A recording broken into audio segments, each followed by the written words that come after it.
Kocaldır insanı, kocaldır zaman.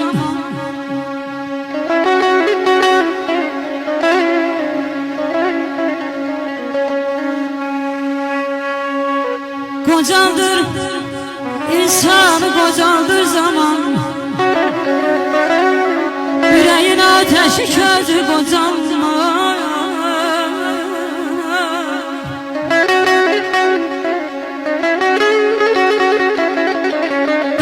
Taşlar kocaldan zaman.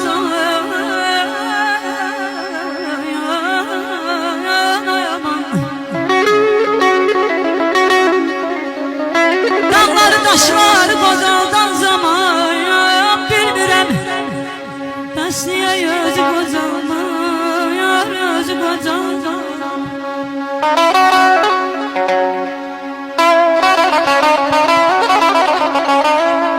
Keder elinden kocalır insan. Çilik kocalmır, gayret kocalmır. Ömrün sona yeten kartal ömrüdür. Dağlarda kış sesi, gayret kocalmır. Ömrün baharında kış ağarsa da, torpak grev tutup baş ağarsa da, yaş 50'ye çatıp baş ağarsa da, yürekte deyane surət kocalmır. Alqaydam, məni dinleyin biraz. Axarım Kür çayı, riskilim araz.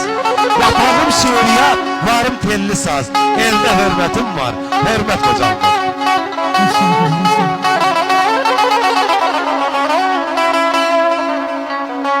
Getdi baharımız, yel qışa qaldı ya. Düzlər qara qaldı, yağışa qaldı.